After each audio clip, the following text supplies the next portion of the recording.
new rule that's come in, did you all sort of wince and go, well, come on a minute, as Tim's just said, these mistakes could be a bit more regular now?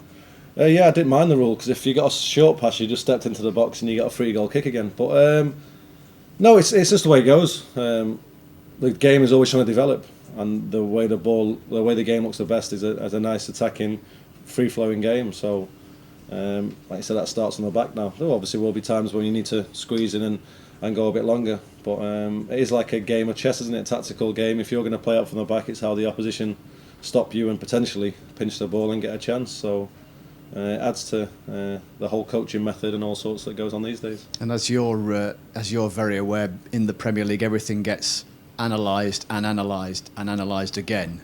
That mistakes are going to be highlighted to that really specific degree now, aren't they?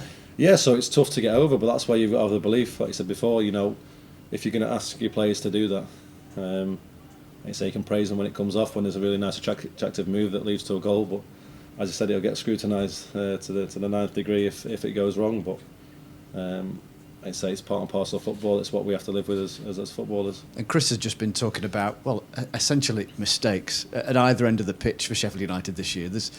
When you've not won, there's been nothing fundamental. It's been an individual error, or a centre forward has missed a chance. That could be easier to rectify, couldn't it? Well, that's what we hope. We're under no illusions. We are learning on our feet. I think it was 8 debuts on the first game of the season. But at the same extent, it's not an excuse, and it's not something that we want to continue. We don't want to be sat here in a month or two's time and realise that we've given another 2-3 goals away through our own mistakes. It will happen. I'm not saying we're going to be perfect and every goal that is scored against is a 50-yard screamer. There will be the odd mistake, but for us, in the first 5 games, we probably give away 2 or 3 goals that we feel a little bit of communication, a better choice of pass would have helped us get some more points. But at the same extent, it's where we are. We will talk about it. We openly talk about it in the changing room, and it's something we're looking to improve on. What's your assessment from this side, looking at your old team, Everton, then, and their start to the season? Obviously, great home form. We're getting a sending off in the first game away from home, and getting the stalemate there. They've not got momentum since. I think most people expect them to go to Aston Villa and do well. It didn't happen. Bournemouth again. Great start to the game, but unfortunately went 1-0 down, and we know how difficult it is to overturn a deficit in the Premier League. So I think a little bit up and down, and I know the manager won't particularly like that. He'll want the consistency.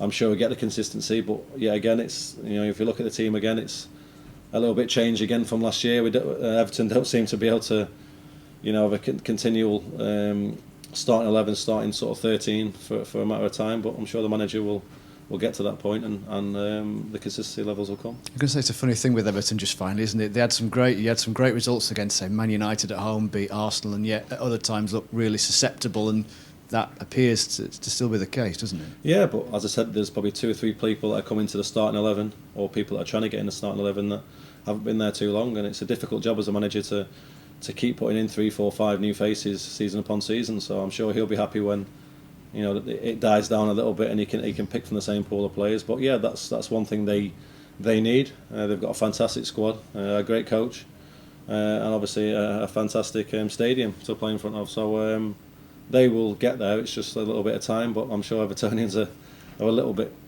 tired of hearing that.